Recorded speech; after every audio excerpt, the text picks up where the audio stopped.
is a historical fiction novel, but it's based on a true story. Okay, I can do that. Thank you.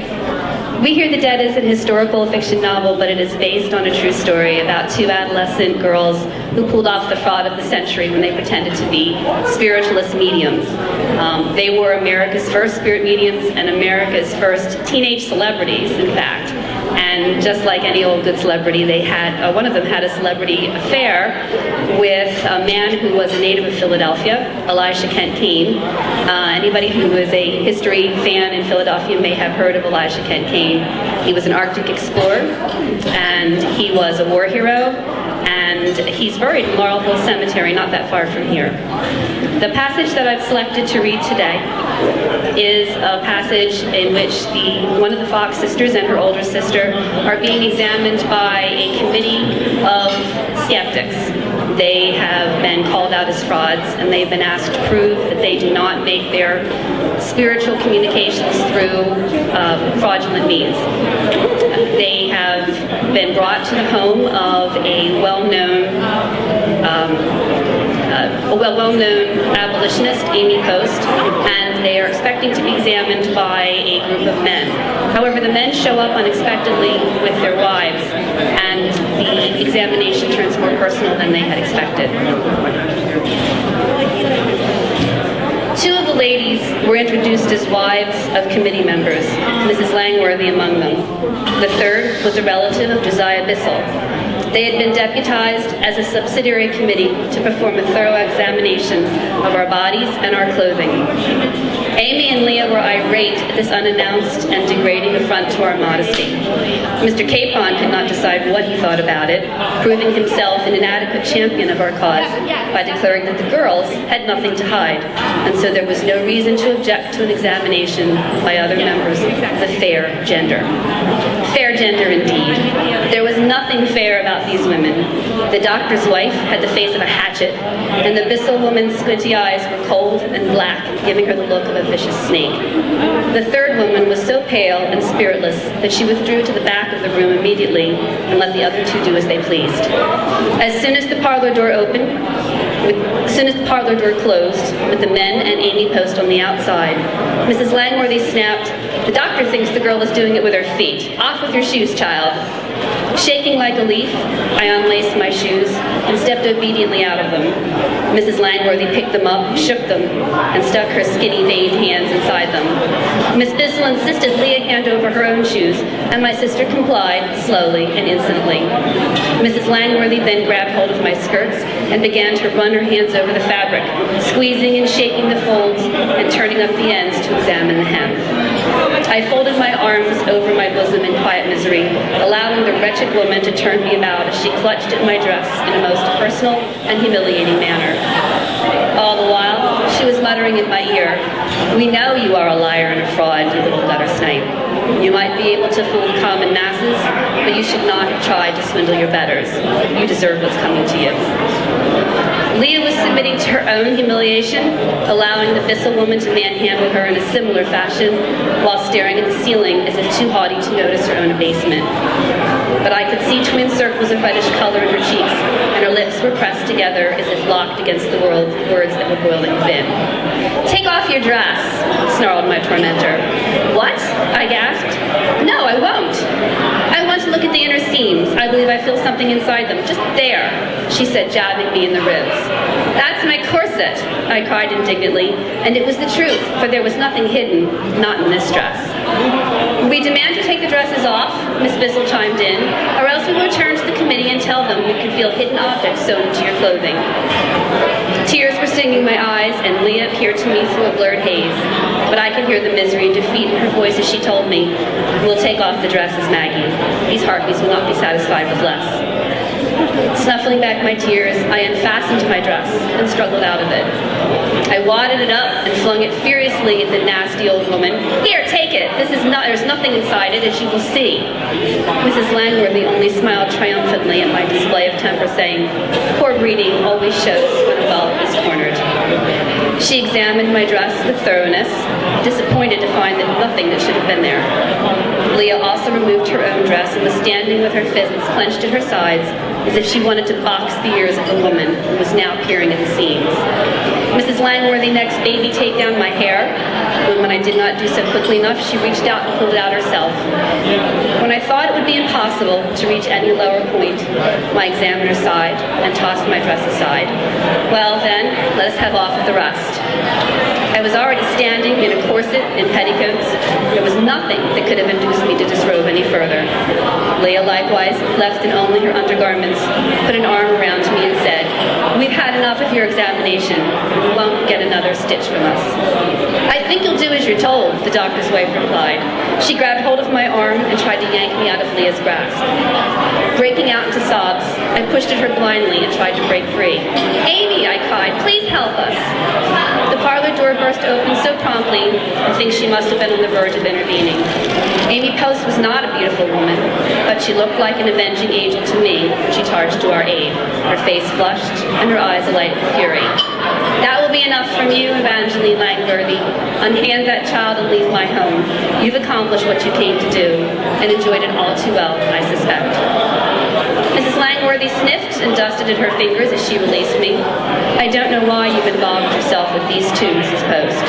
One would think that stuffing escaped slaves beneath your floorboards would keep you busy enough for two women, let alone adopting a couple of charlatans, fit only for a carnival show."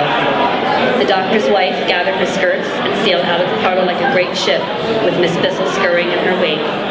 And at that moment, in my heart, I despaired of ever being free from the spirits that I had created in boredom and devilment on April Fool's Eve in Hydesville.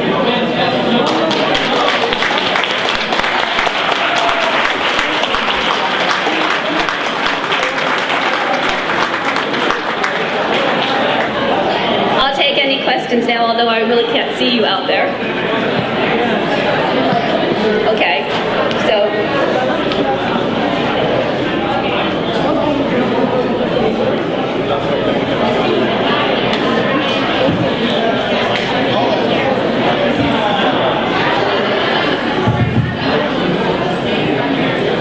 how long have you been writing for? I've been writing all of my life, but this is my first published novel. I have a couple of short stories written, and I wrote some educational materials that were published for teachers. But this is my first novel, but I've been writing since I was a child. And I have two daughters. I have one daughter who's sitting out behind my table. She's writing right now in a notebook, so I hope she's taking after me. Oh, okay, she's right there with her notebook. Why do you think the 19th century was such a hot period of that sort of spiritualism, communication with the dead? Was it the Civil War? Was it science, the rise of science? I think it was the rise of science, because the Civil War actually had not yet begun when these girls began their fraud in 1848. But Samuel Morse had just recently invented the telegraph. You had words flying through wires across the country. No one believed that would have been possible even 10 years earlier. And so it didn't seem that strange to them that there was a possibility that there could be a way to communicate with the dead. In fact, some people called the Fox Sisters communication God's telegraph. And they were ready to believe that science could do anything.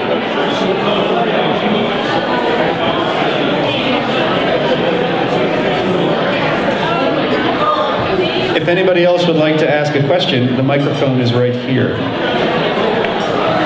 And I can come to you. It's a traveling mic.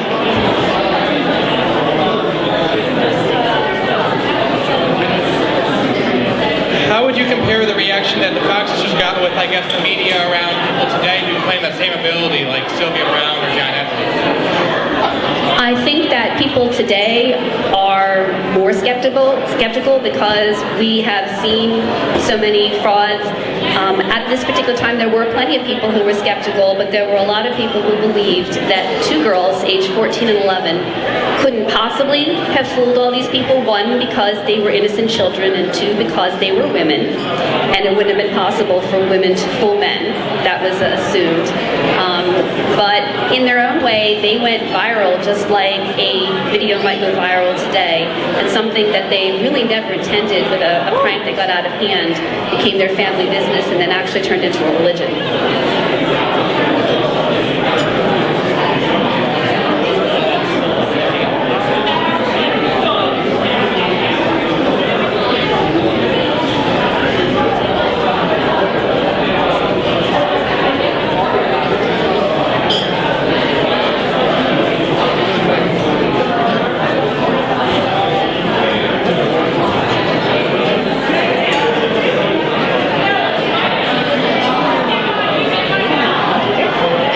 Questions for our lovely author?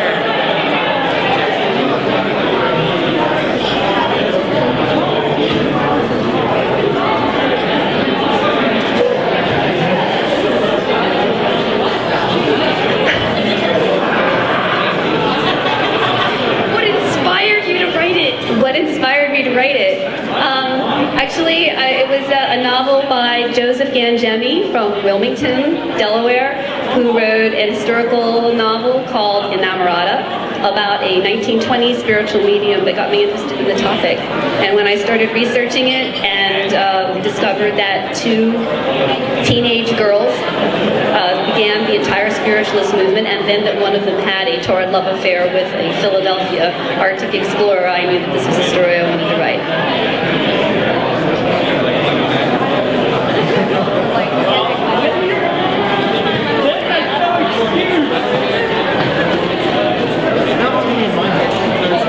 I'm wondering if you encourage your students to write supernatural. What the vice lord to your face?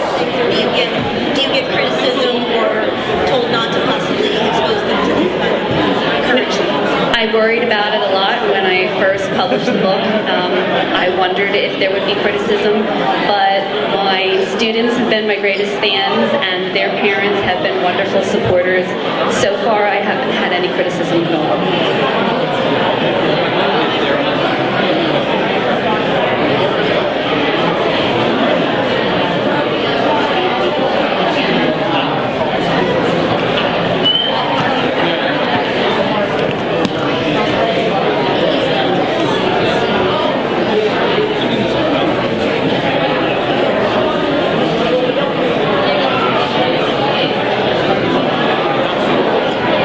Ladies and gentlemen, another big round of applause, please, for our lovely literary guest.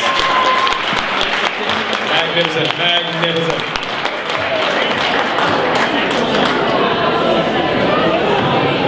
Ladies and gentlemen,